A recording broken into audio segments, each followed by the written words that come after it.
Hello, everyone. Welcome to the Power Man Podcast. My name's Rory Paquette. I am, as always, your very grateful host. Thank you so much for being here today. Thank you, folks, for everything that you've been doing, all the DMs and the follows, the subscribes. It's all just it's helping us so much. Ever since we moved to 5 days a week for content, you folks have really responded, and you've been there every step of the way. If you're not out there doing everything you're doing, I can't sit over here doing everything I'm doing. So I certainly appreciate it. As we move forward, we've got a really cool guest with us today.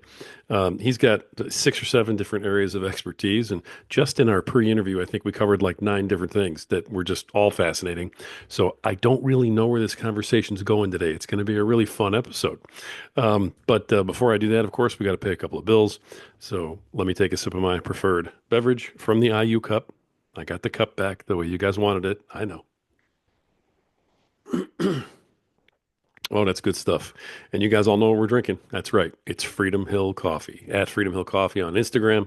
Check them out. Deep, dark, beautiful, just like my wife.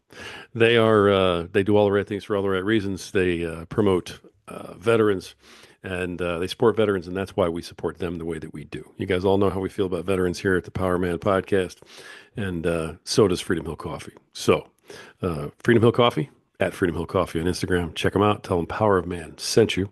Now, just in the conversations we had, I'm gonna need a few cups of this to keep up with this guy across the table from me. Let me get one more sip of this. Coffee sounds fantastic. I want to get myself some. So I'm glad you mentioned it. There you go. All right. Hey, welcome to our show, everybody. He's board certified health coach, helping people break free from emotional eating, addiction, self-sabotage with neuroscience, psychology, and faith. This guy has a resume of things as long as my arm that we're probably going to get into. He's also the host of the podcast Between the Before and After. And it sounds like he's also, doing a whole bunch of writing, which we're going to talk about today, too. So welcome to the podcast, please, the multi-talented Jonathan McLernon. Jonathan, how you doing, brother? Mhm. Hey, I'm doing great. And you nailed my last name. And I say that because a lot of people are like, man, how do you say your last name? And it's basically phonetic, right? But I say, if McDonald's had a school and I was a student, I'd be McLernon.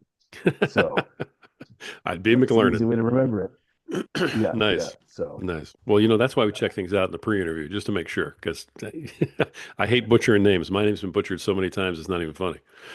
So, well, being from Canada, I would just assume it was like, oh, Paquette. Well, although that came out Italian, not even French. I've lived in Italy as well, among other places, right? So, that's kind of funny oh, because Paquette. I'm French and Italian. So, I mean, you're really not that far off. Actually, it's just Paquette. Yeah. Yeah, yeah. Yeah. So you're pretty much right on, That's brother. All awesome. right. Jonathan, tell everybody who is Jonathan McLernon, man, and what are you about and what brings you here today? Well, sometimes I wake up wondering the same thing. If you'd have told me 20 years ago this is what I'd be doing with my life, I would have had no idea. I grew up in a small town in Canada, right? Like, and pre-internet, pre-social media.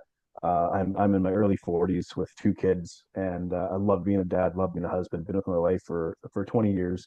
At the time of recording this, I'm currently house sitting in Melbourne, in Australia, Oh, wow. because my wife is Australian. So we're a nomadic kind of family. I get to work digitally, remotely, which is awesome, and I get to kind of travel around while I do that.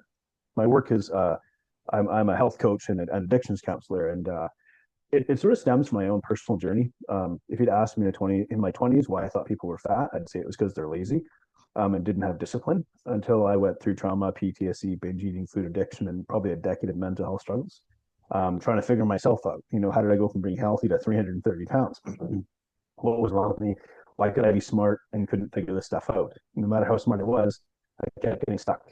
But those struggles, what's really cool about it is now I had to dig deep, you know, and I had to try to figure this stuff out. And to be fair, I have a pretty good brain for this stuff. I can't take the credit. I got it free of charge, didn't pay a cent for it, but I got a really good brain for problem solving and pattern recognition. So I mean, I have background in like nanotech research. I was a Navy Marine engineer in the Navy for 6 years. I was power line technician, so building high voltage utilities, globetrotting nomad for a few years, oil field fracker and heavy equipment operator, nutrition and supplement store owner.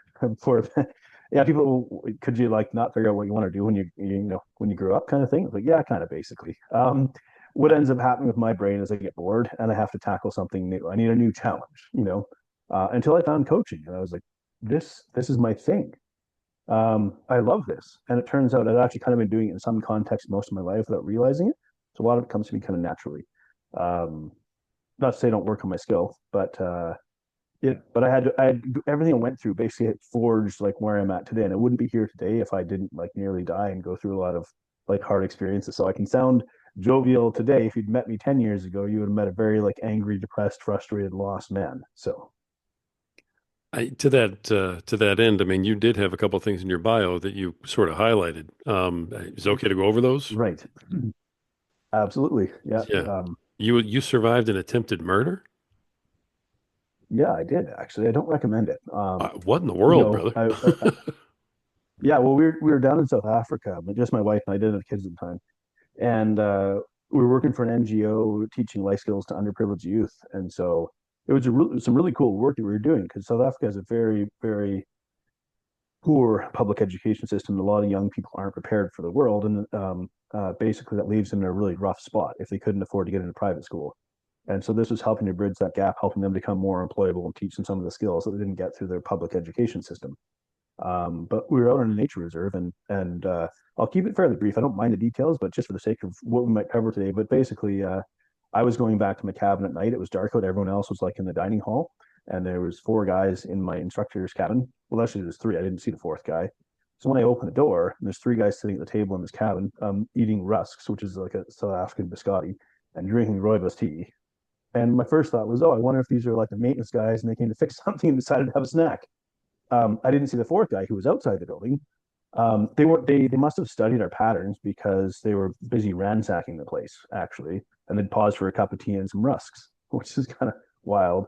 Wow. Fourth guy smashed me over the head with like a rock or a brick or something, and that all of a sudden it's like what the hell's happening here? And the other guys they jump up, came out the door, and I get smashed over the head again, and then pretty soon I got four guys just piling on to me, like beating me, kicking me, stomping me, and the whole intention was to beat me to death.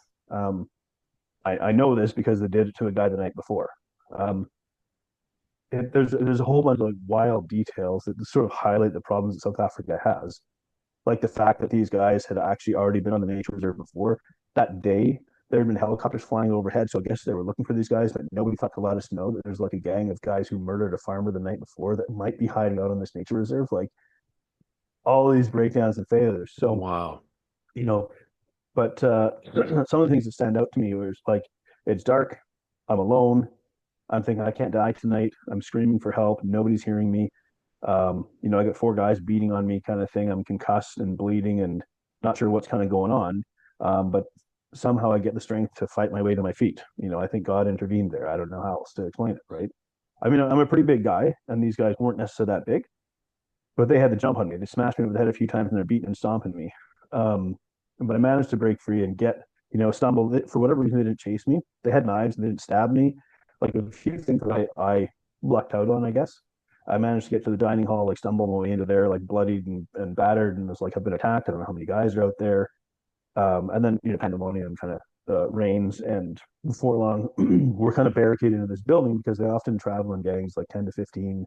They usually carry machetes and hack people to death, stuff like that. Like there's a level of violence in South Africa that just I don't know. It's kind of unparalleled. It's pretty awful.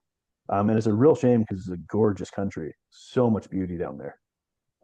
Anyways, we got held hostage in that building for about 45 minutes before the police showed up. The guys just kind of melted in the bushes, and the cops were like, "Hey, you guys are fine. We'll leave now."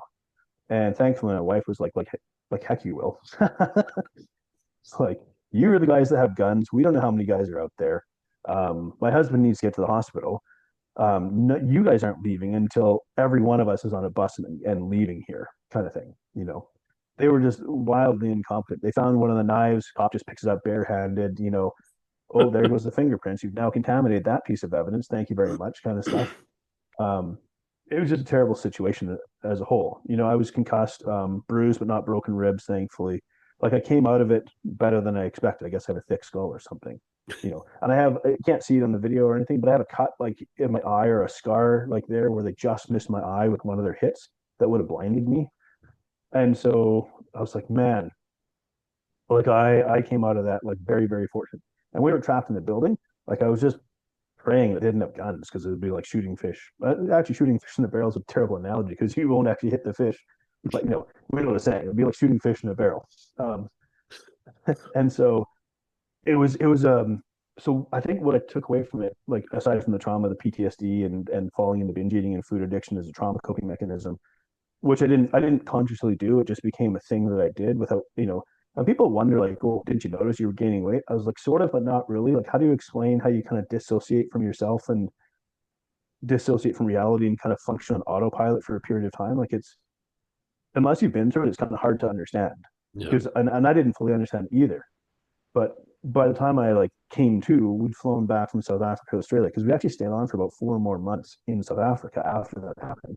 Because we were like, these guys don't get to win, blah, blah, blah, or whatever. But stuff kept happening, none quite so direct and violent as that, but like, another member of our team, his brother got murdered. Like, our house was getting broken into like every week.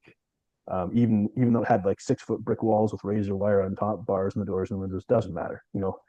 It's just so it feels like you're living in prison under constant siege. So by the time we left, like we were both probably on the verge of a nervous breakdown. Like it was a rough time. Oh my Um, gosh. got back to Australia, and then it kind of sinks in like what happened, like where I'm at, like what happened to me, like how am I this, you know? And that kind of kicked off, like I said, kind of a decade of like mental health struggles. Like I went from being athletic and strong to being obese and broken, basically. Um, yeah, so I had to kind Wow. of dig my way back from that hole. My goodness. I mean, that was just one of the points that was on your bio. I said, all right, let's find out about this. Now I'm like, oh my, Yeah, how do you come back from that? I mean, there's people who would be just crippled from that. You know what I mean? And done. yeah, yeah. Emotionally, they wouldn't be able to Um, function. yeah, with great difficulty. I don't believe any of it was an accident.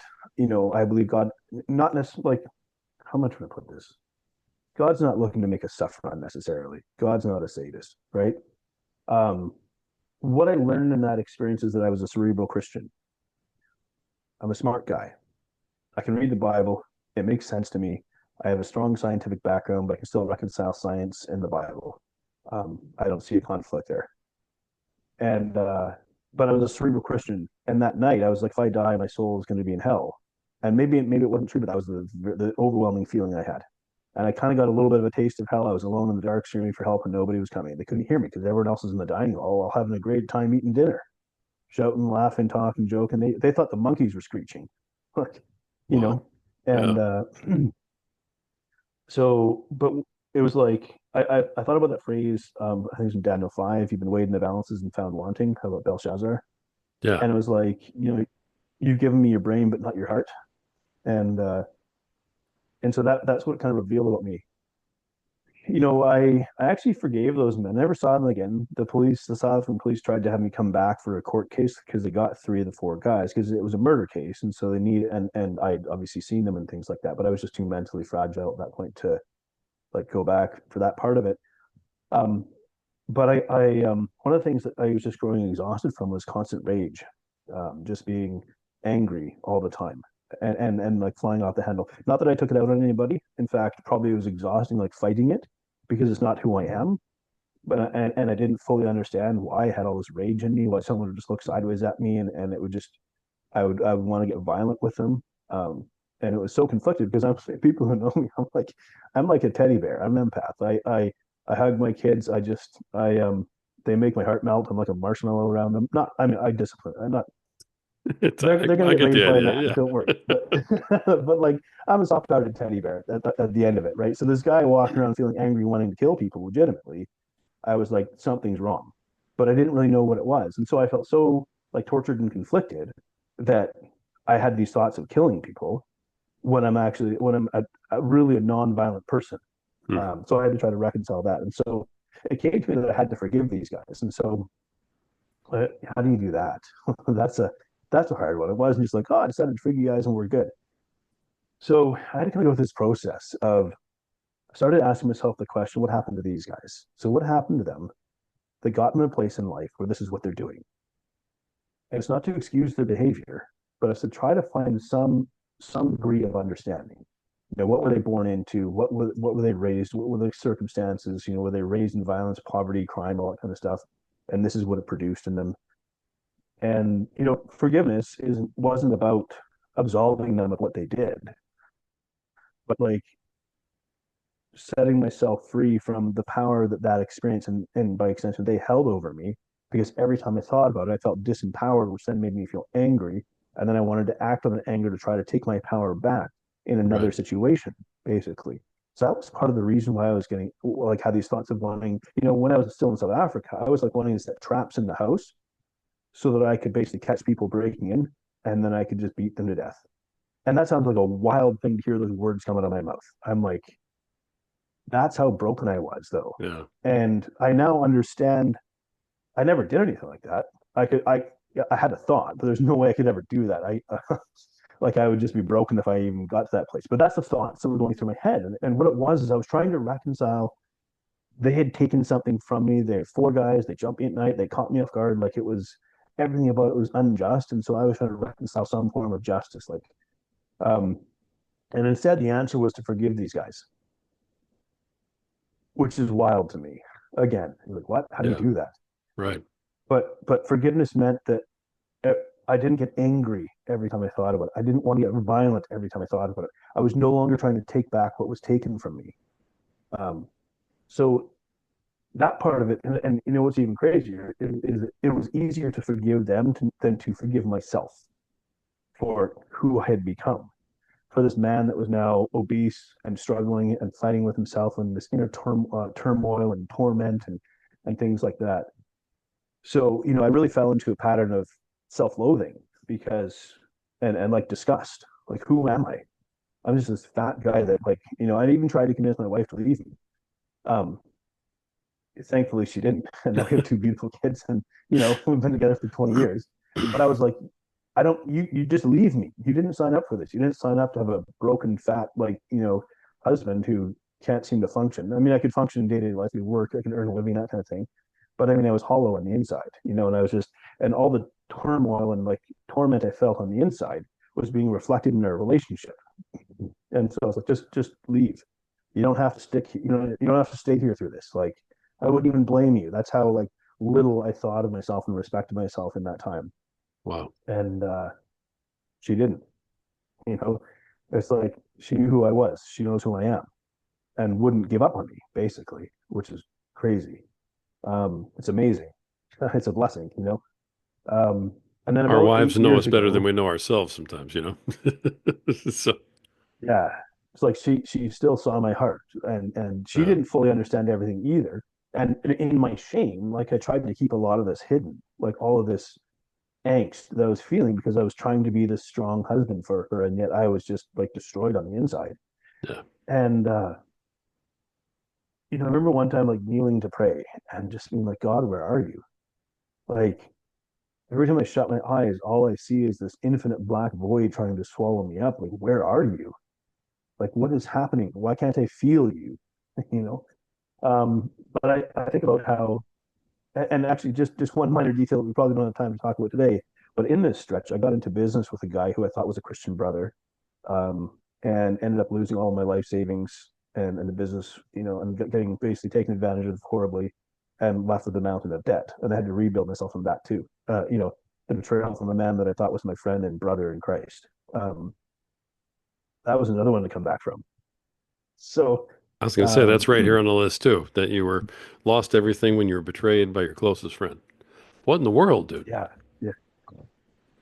Well, we'd started a business together, and turns out he's basically a sociopath and probably a narcissist. And I don't throw those terms around lightly. I do have a background in psychology and neuroscience. Yeah. I mean, he fits the clinical definition. But back then, I didn't know what that behavior looked like. Um, I didn't know that he was a pathological liar, that this business was set up to lose money to get some tax write-offs for this other business. Like there was this whole scheme going on with other businesses Oh, he'd set up. man. And he and his accountant were like in on this and setting this kind of stuff up. And I was just the fall guy, basically, you know? And so, yeah, when that one failed, I was crushed and devastated. Um, Two things helped me to get through that experience, maybe three, maybe four. Actually, when I think about it, I got a lot of help in my life. This is how I the wouldn't be here if it pre-interview went, weren't, man. right. Um, About 6 months before all that came crashing down, I hired a coach.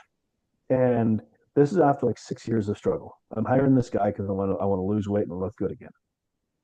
And he's in his 40s at the time, good physique, like he took care of himself. And I thought I was hiring him because he was gonna show me how I could get back to something like what he was and had. But I also was trying to show him that I couldn't be helped. After 6 years of just angry, pure struggle, that I was too broken to be helped. Yeah.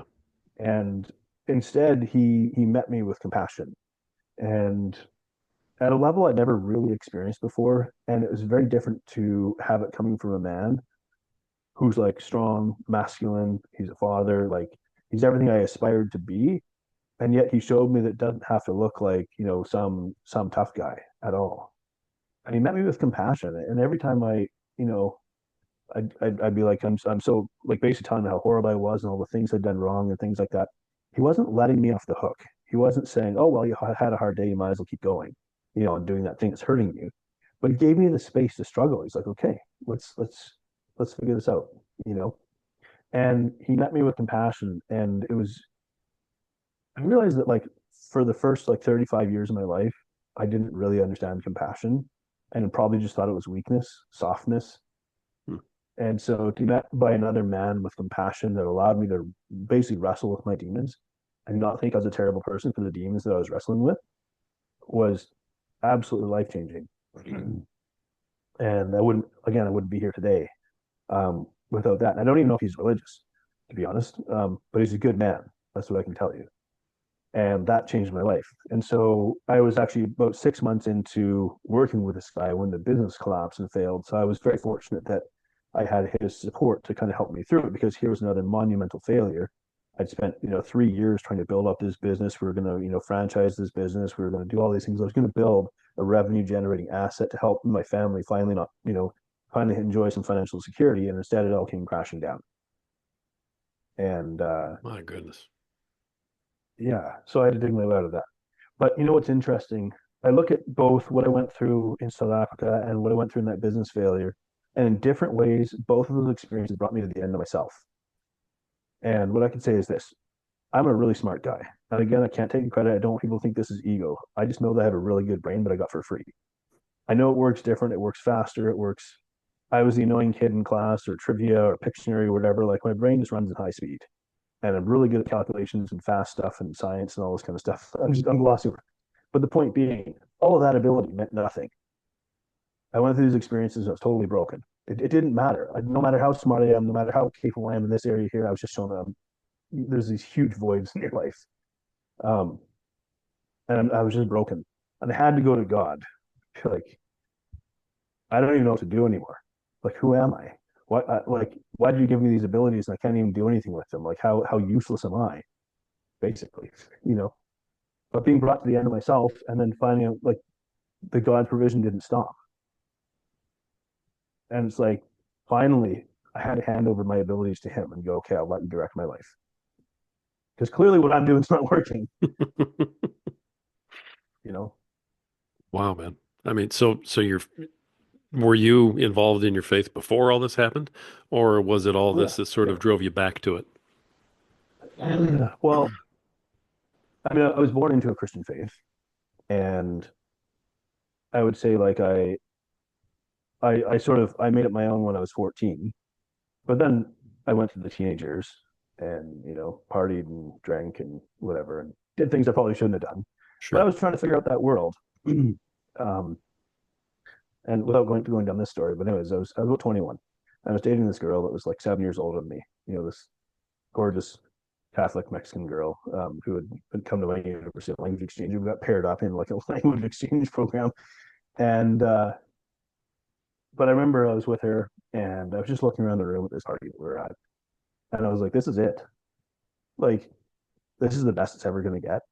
I'm 21, gorgeous girlfriend, having a party. We're drinking, eating good food, and I still feel empty inside. Hmm. This is what supposed to be life was about.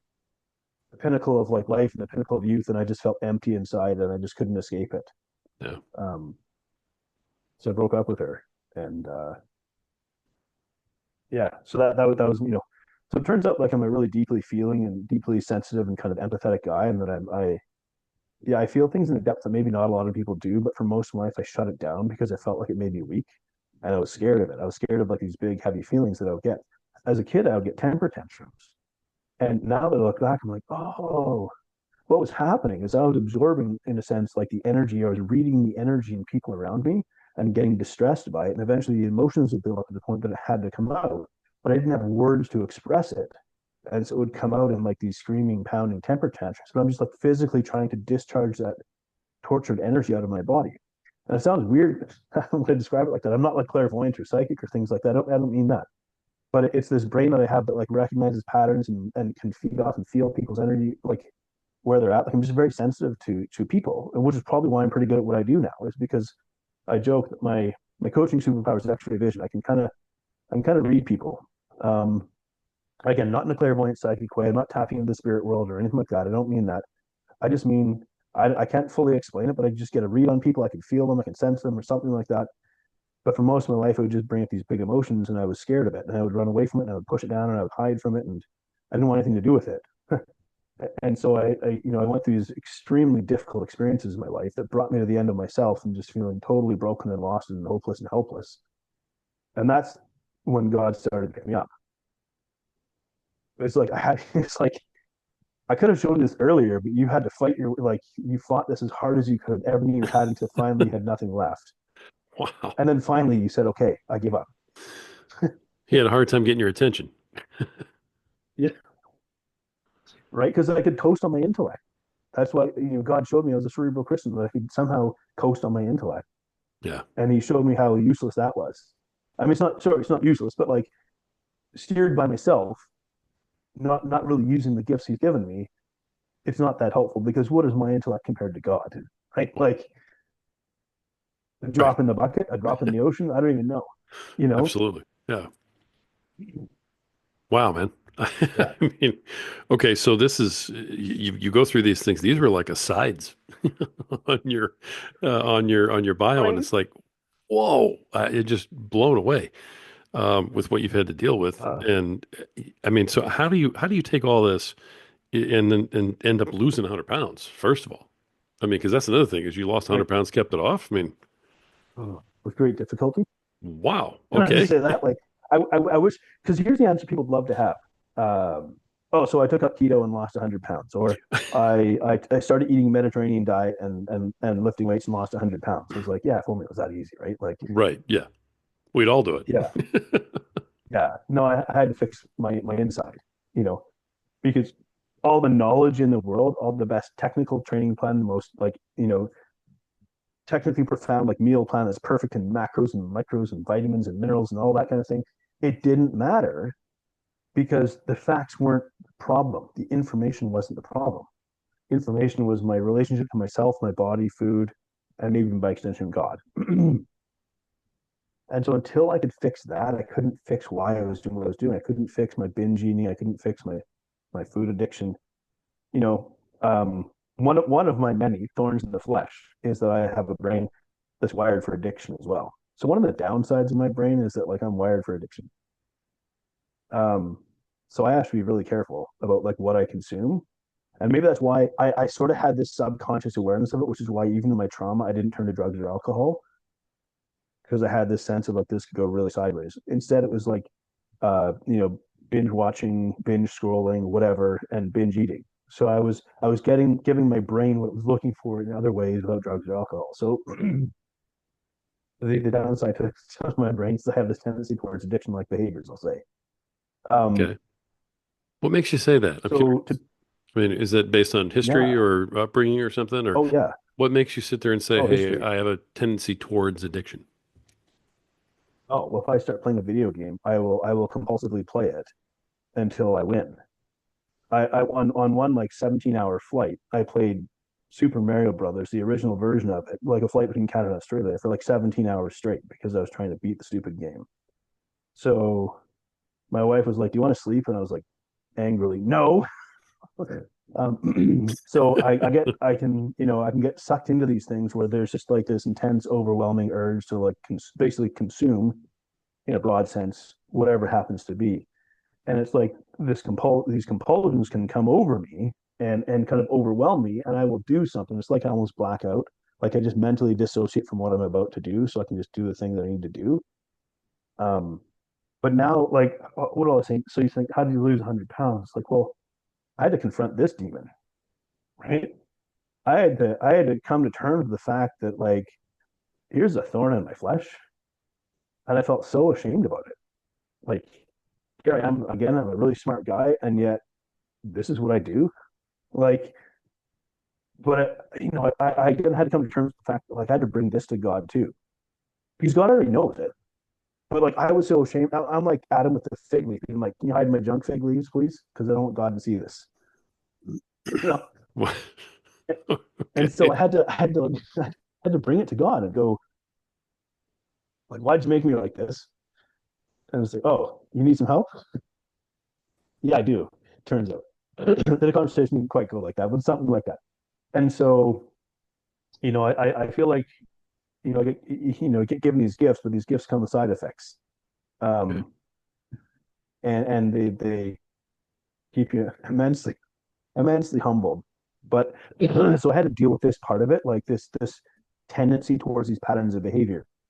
It's not that it's completely gone, but like, I know I have a pretty good understanding of how my brain works now. I mean, I've studied psychology and neuroscience, literally trying to figure myself out, right? Because I mean, it's this funny thing where I'm a bit of a mystery. Why doesn't my brain work like normal people's brains do?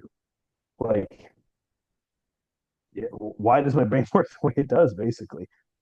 Because for most of my life, I didn't think about it. It was just how it did. But it's like, wherever I went, I could walk into a situation and be like, I know how to make this better. And if I can't explain, I can just, and my big mouth got me into trouble in the military, because the military wasn't actually about efficiency. It was about keeping you busy. And I kept figuring out ways.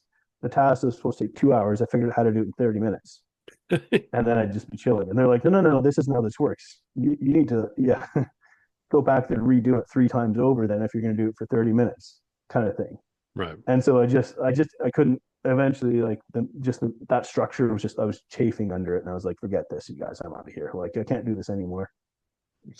you know, um, What in yeah, the world, man? they're, I know, right? Like, again, I go, if you'd told me like 20 years ago, this would be where I'd find myself in life, I would have had no idea. Oh, by the way, you're going to go through this, you're going to go through this, this is going to happen to you, and all that. I wouldn't have signed up for this. Like, Right.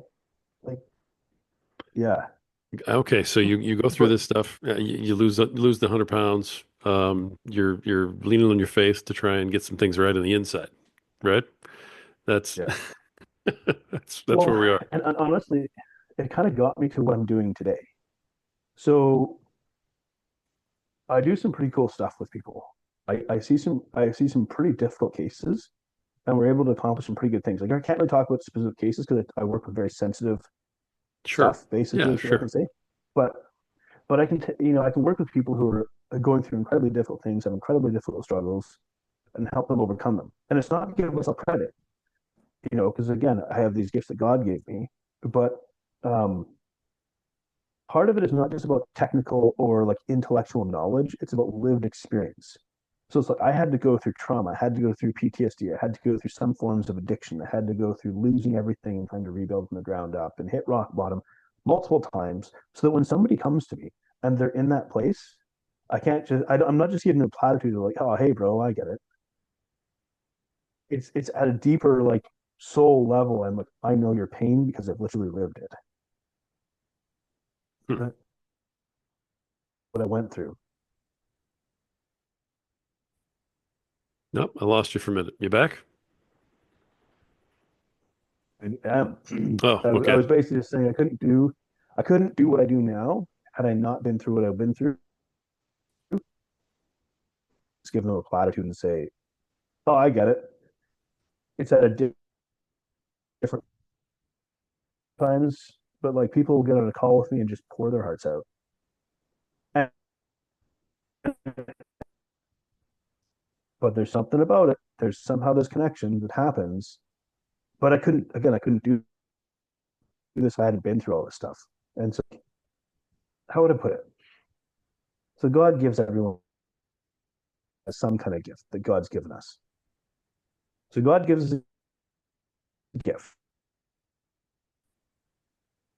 I mean, we're sort of chopping it out a little bit there. Yep, it's getting a little choppy. Give me 1 second. Let me just see if we can get our internet connection back here. We're almost No worries. almost there. I think we're, yeah, it looks like you're moving around. Am I still frozen or am I good? Uh, I think you're back to good. I think so. No, oh yeah, still a bit choppy. All right. Well, this is why we don't edit, guys, because this happens in real life. I was just talking to Jonathan about this beforehand, about how sometimes we have things happen during the broadcast. So we're having a little Right, right. little internet Uh, going on, a little freezing, but yeah. all right, looks like we're coming back now. There we go. So yeah, what I was going to say is, the way that I see it is kind of like this: every one of us is born with some gifts. So God gives gifts to every one of us, maybe in different measures or whatever. We're all given some gifts, but we don't know their gifts. I don't know.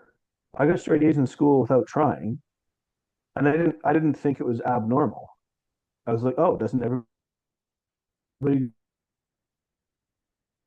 I didn't have the self awareness to recognize that like that was a bit abnormal. Um,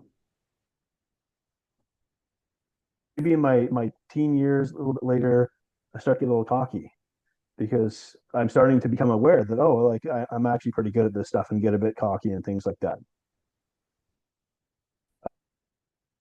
It was okay.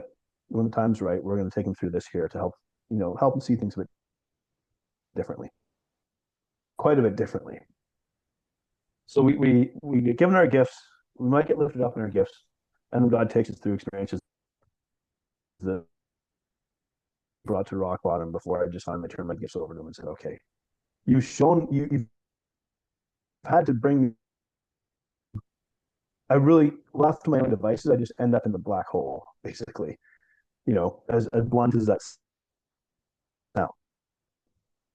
Okay, I need you to help me steer my life and be a good steward of the gifts you've given me. And but it's because I've been like, hey God, I need you to help me. I need you to help me steward the gifts you've given me because I've shown the you've given me.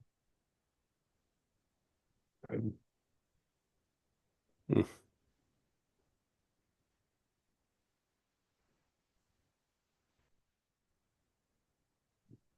Yeah, I'm sorry, Jonathan. You still there? I am still there. All Yes. right. Yeah, it's we're I don't know what happened to the connection. It's just absolutely terrible right now for some reason. We're getting murdered.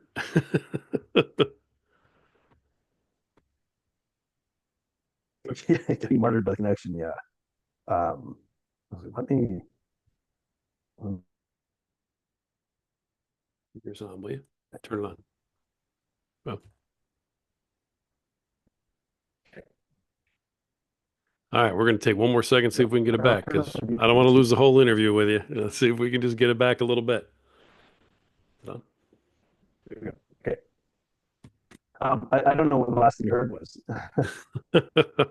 Give me 1 second. I just want to see if I have you back at this point. So if we do, then we can finish it up. I can edit it a little bit and we'll see what we got. But normally we try not to edit. Are you hearing me okay? Nope.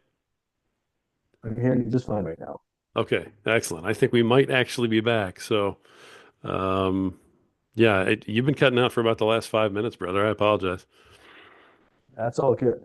I think what I was just trying to put together was my understanding of like life, I guess. So, at birth we get given gifts, but we don't know the gifts because they're just us and it's just who we are. For me, like I said, I went through school, I got straight A's, I didn't have to try very hard, and I didn't realize that was abnormal because that was just how my brain worked.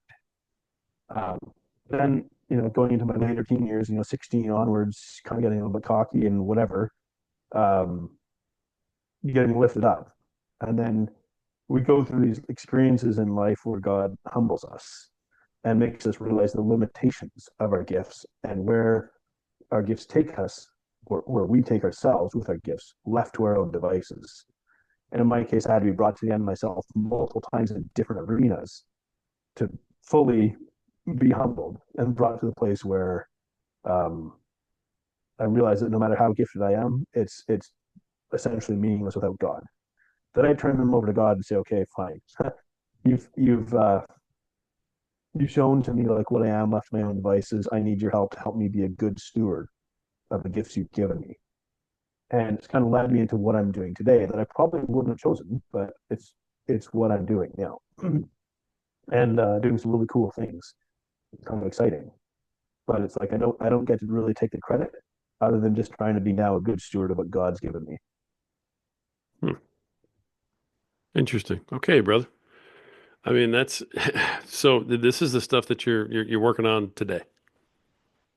I am, yeah. So I kind of blend some psychology, some neuroscience, some um, biology. I'll say like identity work. Like what I can do is what I do well is take complex ideas and distill them down into something actionable that the lay person can understand. And I'm really good at reading people, reading their problems, and figuring out patterns really quickly in terms of where they're struggling, where they could go, that kind of thing. That's why I've said my coaching superpower is X-ray vision. I can't tell someone on the first call because it'll just kind of overwhelm them. But I just get talking with somebody and draw out some information, and my brain goes, and it just does this thing. And I don't even necessarily think about it; it just happens. I'm like, wow, I can see the whole path. Like I can see what they need, I can see what they're missing. The real challenge is, can I convince them to take the steps that I see are going to be most beneficial? Because I can't tell them, because if they don't take ownership over it, they're not going to do it. So I have to try to, now the dance is, can I lead them to the place where they buy into what I'm thinking? They're open to some suggestions and they're willing to try, you know. So the best plan in the world again means nothing if a person can't stick to it. And so there's a real art to coaching as well, helping someone navigate this. The analogy I use is I'm kind of like a driving instructor. You know how to drive a car, but you've picked up some bad habits. You're not really sure why, but you know they're bad habits and they're putting you at risk. And so I come in and sit in the passenger seat for some driving lessons. Now I don't have to drive your car because you're in the driver's seat. So that frees me up to look from different angles and different perspectives that you're not looking at, because you got to drive the car and keep us safe. Now you got me in the passenger seat. Um, I can help you tune up your driving, but ultimately you still have to drive the car. I can show you a different direction.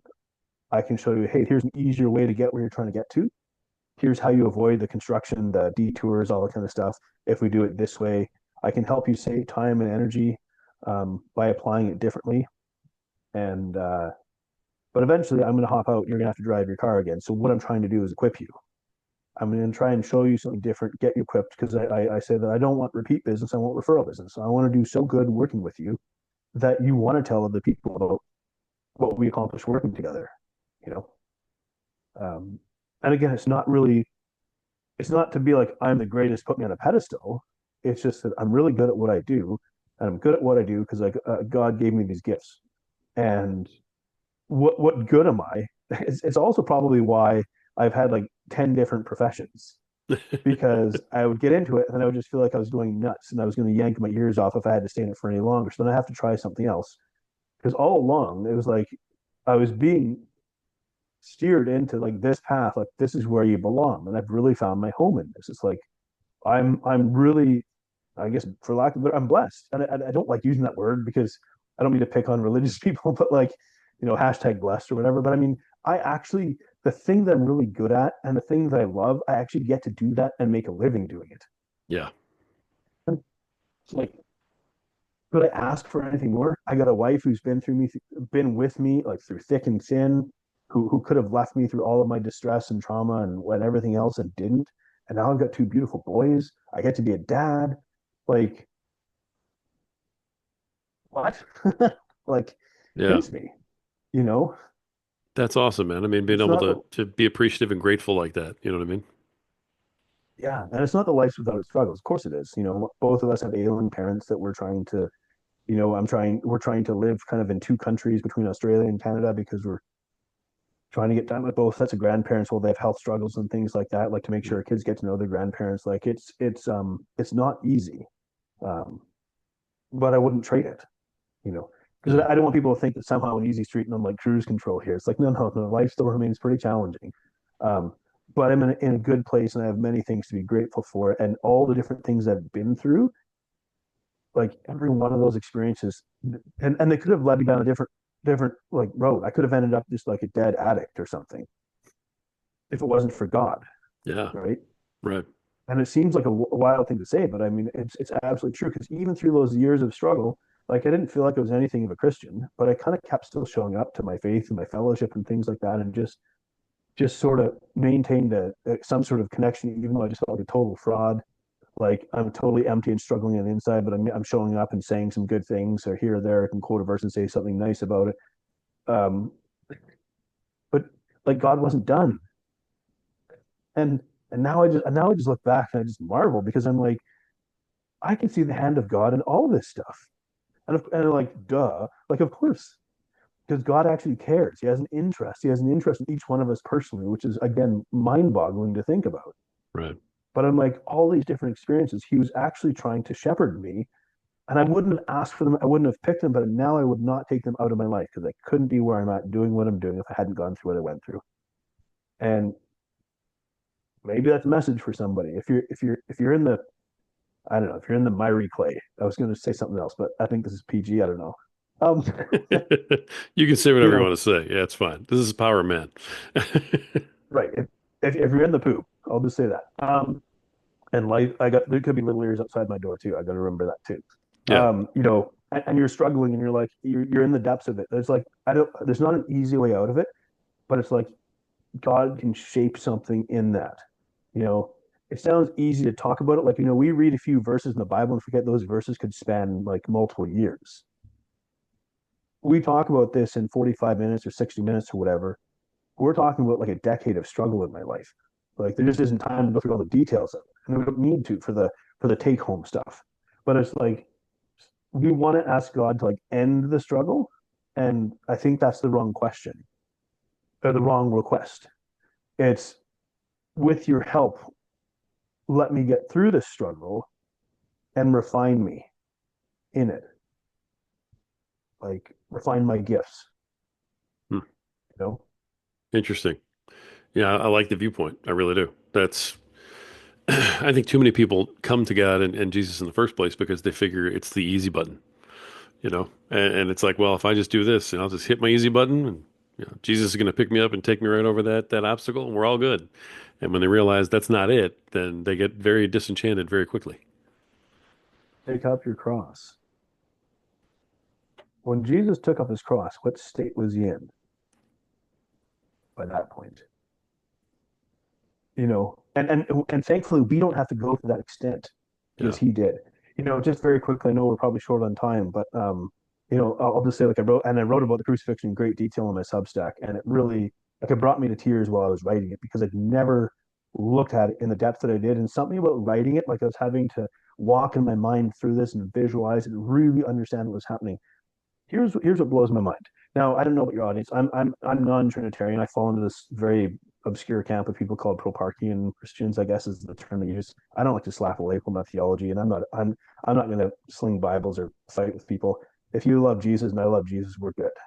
Like, Right on. but I have a way that I understand the Christian worldview, and but so I believe that Jesus had divine power, right? He was 100% human and 100% divine because God is his father and Mary was his human mother.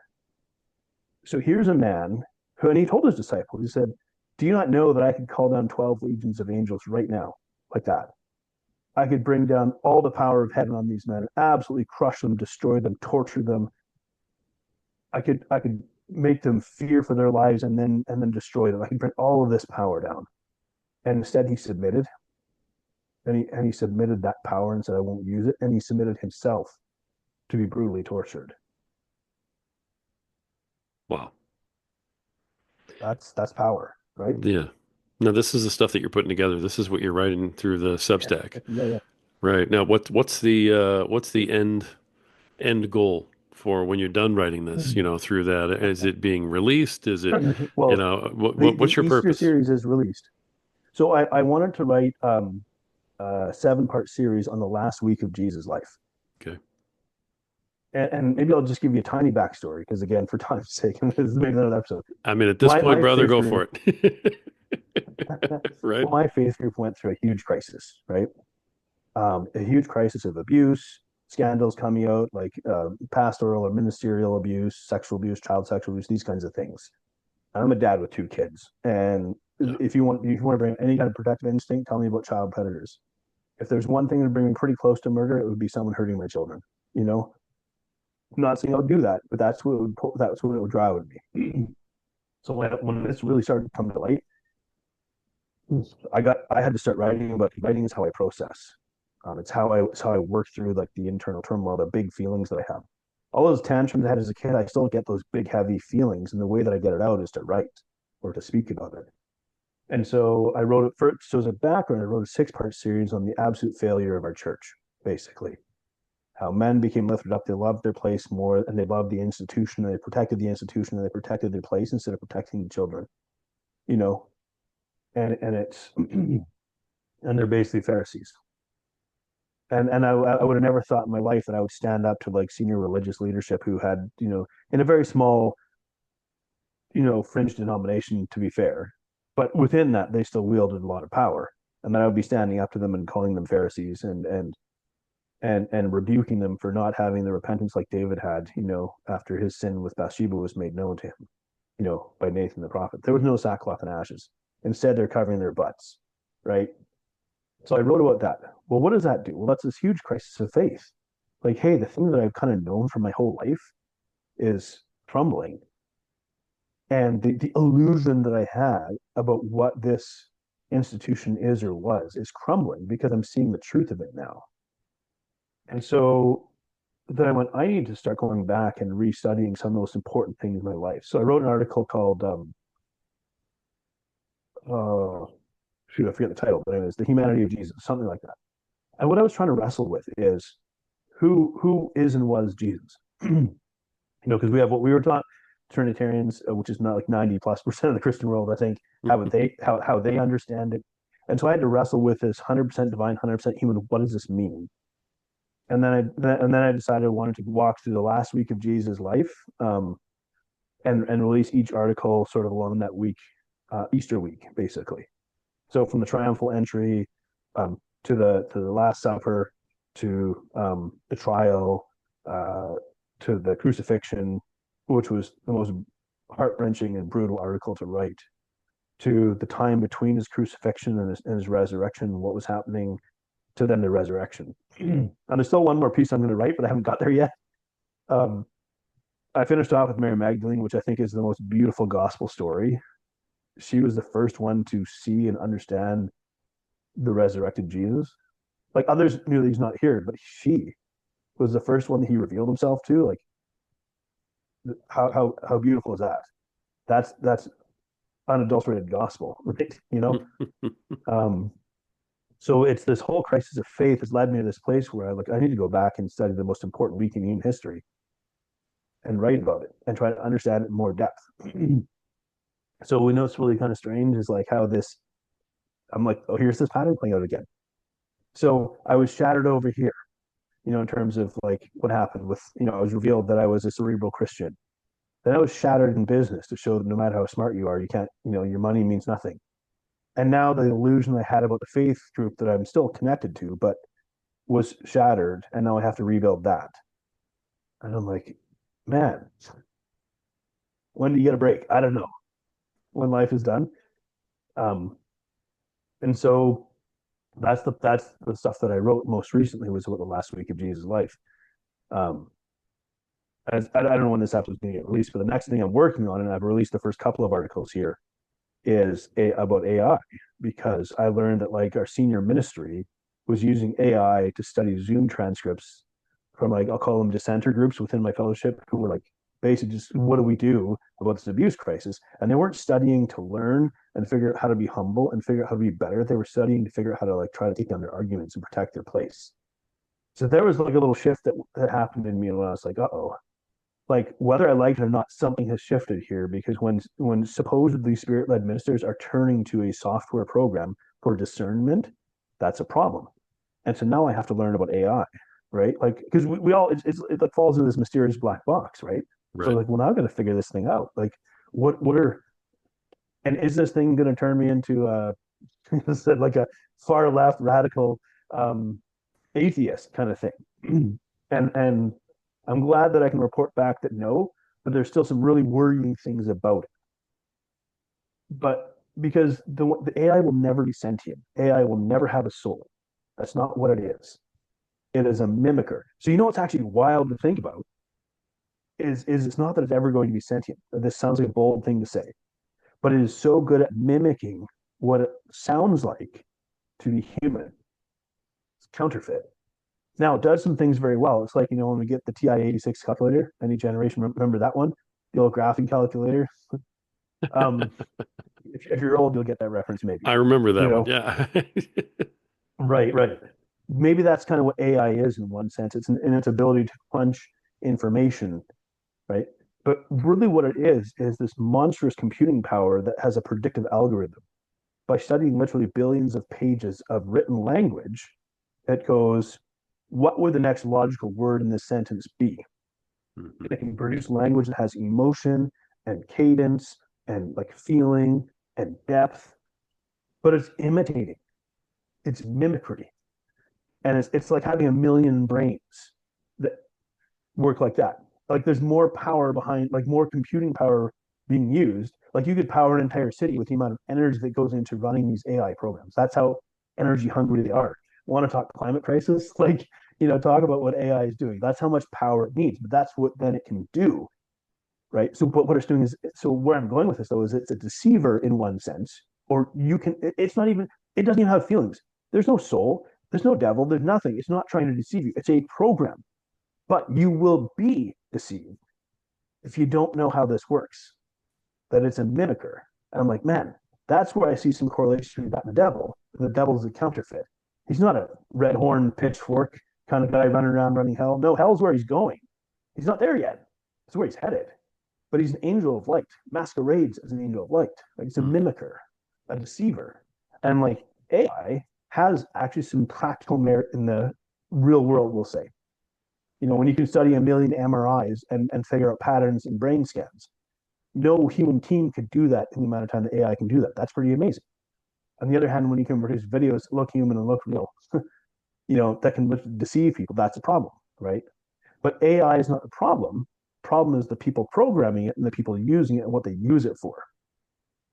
And so what I've been figuring out, because what I want to do is like, okay, I'm going to chuck my faith into Chat GPT. That's the tool I was using. And I want to figure out if it's going to try to convince me to not be a Christian or convince me to change my views or whatever. And it didn't. I was like, I got some really unexpected results from this because I'm like, I thought this was going to turn me into a radical left leaning, Right. atheist, basically. Or that's what it was going to try to do. And it didn't do that. And I don't want to give it away because I want you to go and read the article series. The results that came out of it really surprised me. And I learned something about it. So it's like, I'm not so, I am worried about it, but I'm worried about it for reasons that people might not think. I'm worried about it because people are going to be deceived, not because it's trying to deceive us, but because like we're opening ourselves up to deception. We're going to outsource our thinking. We're going to outsource our discernment. We're going to outsource our critical thinking because it's easier to let a machine crunch this faster than to work it out on paper. You know, you could figure out the graph on paper with good old pencil and graph paper back in the day, or you could punch in your TI-86 goes, boom, here's your graph. Right. Well, you're going to take the easier path unless you're aware of like what's happening. So what's going to happen is people are going to turn it into a god. Not that it is one or can be one, but they're going to turn it into one because of what it can do that we can't. And it's tangible. And then people behind it are going to go, well, what can we do? We can make the statue speak or whatever. I don't want to, end time stuff is like not in my wheelhouse just yet. Maybe we'll get there. But like that kind of stuff. So I just want people to kind of think of it a little bit differently that it will never be human. It's like, what do we do? Let me pick here's a wild example. A Ouija board. Don't have one. It's not a great idea, right? But a Ouija board just sits there by itself. It doesn't do anything, right? What powers up a Ouija board is a human being with intent in their heart putting their hand on it and deciding to use it. Right. You are inviting it if you use something like that, right? The Hmm. Ouija board itself just sits there. Whatever, it's a piece of wood. It's inanimate. It's not doing anything. It's not sentient. But when you put your hand on it and your heart has intent, that's where the devil can come, right? I know it's an imperfect, not exactly parallel analogy, but it's like when you go to interact with, some sort of AI software, if you are just going to outsource your discernment and thinking to it, that's what's going to open you up to deception. If you're going to use it like a calculator to help you do something over here, but you know it's just a calculator, and you hold on to your critical thinking, then you're not going to be deceived. Sounds so simple. Right? I know, right? Right. Just hang Um, on to your critical thinking. Everything's gonna be all right. well, so because I'm like really putting it to the test, I'm stress testing it, and seeing, like, I'm really trying to make it convince me to not be a Christian, and it's not doing a very good job. So, spoiler alert. Yeah. Um, but I wanted to see if it would. That was part of this thing, is I want to figure out if it would try to convince me to not be a Christian, and it's not. It's not doing that. And so I go, okay, um, yeah, what's the real problem here? It's like us and our hearts Yeah. is what I'm learning. So I have to remind myself every day though that this is a software program, because it is disarmingly good at sounding human, because remember, it studied millions, billions of pages of language and can predict this is what the next sentence should be. That's what it's doing. Right. But because it, like I said, you take a million brains and you can do a pretty good job of it. And so it sounds disarmingly human. It doesn't get it right every time. I can usually pick out when someone's using AI writing. I can almost always pick out when someone's using AI writing tool. Again, I don't know that it's one dead giveaway, but it's something to do with pattern recognition. My brain works on patterns, like in pattern recognition. Yeah. And I read it and I go, that was written by AI, or at least heavily AI assisted, right? And I don't care if you do it or not. It's only if you do it and you're not telling people. It's like when a bodybuilder uses steroids and says, I'm natural. Look, I don't care that you choose to use steroids. I just care that you're lying to people saying, hey, it's the chicken, rice, and lifting weights. Like, Right. those things matter, but the steroids are giving you a massive advantage that you didn't otherwise have. It's the lying and the deception. So, anyways, that was a random tangent to finish out the episode. I actually really loved the heart of it earlier. But, anyways, maybe that gives some people, I don't know, it's like we don't necessarily have to be so afraid of it if we're like aware this is what its potential is. But really, my defense is like my heart, my discernment, my critical thinking, the Spirit of God. The Spirit of God will show you what the Spirit of God will not let you be deceived if you don't want to be deceived, you know? Nice. So, yeah. Nice. Where can people find all this stuff? Like if they want to read some of this or they want to get involved in any Oh, of yeah, this or yeah. contact you, I mean, how can they find all this? On Substack, if you look for Coach John McLernon, or my Christian section, which is where most of my writing sits right now, is called Wrestling with Truth, because that's kind of what I do. I'll jokingly say my tortured brain goes, I have to sit with this and fight with this and challenge it and test it and see what's still standing. But what I'll say is it's kind of interesting because, again, you know how we're taught. I mean, not we, I shouldn't say we. Like, a lot of people are taught not to question. That Hmm. questions mean there's a problem. Right. And I realized, hang on a sec. If something's eternally true, it doesn't matter how hard you question the thing. It's not going to change because it's eternally true. Right. No amount. You think God's afraid of our questions? I mean, he's literally hung the stars in the sky. Right. And there's so many stars. Like, the heavens declare the glory of God.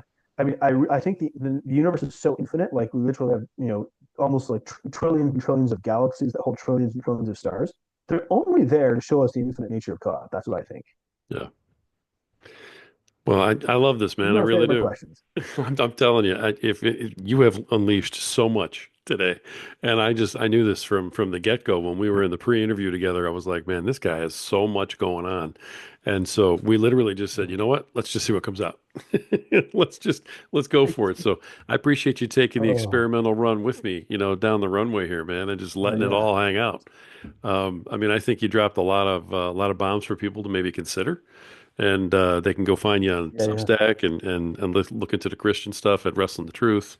I love it. I appreciate you bringing all that here and just letting it loose. That's awesome, man. And if you want to know about my health coaching, freedomnutritioncoach.com. That's where you can find that's all one word, no spaces, freedomnutritioncoach.com. You can find me there. I'll just say my website's a touch out of date in terms of all the work that I do now, but it's at least a starting point. One day I'll get around to updating it, but I think it's just more important things are happening. Yeah, So, and you can book a 30-minute chat with me free of charge. That's the other thing. You'll put that link in there. Um, if you're like, hey, I want to pick this guy's brain, cool, let's have a chat. If I can help you, we'll figure that out. If I can't, I can steer you, right? Like, sounds so good. I love talking to people clearly. Like, I Yeah. don't mind. I can talk a lot. I love it. I appreciate you being such a good sport about it all. So yeah, I tell you what, I have that link for sure for the free 30-minute call. I will definitely make sure that's in the show notes. And hopefully somebody gives you a call about any of these topics and you can just, talk them down.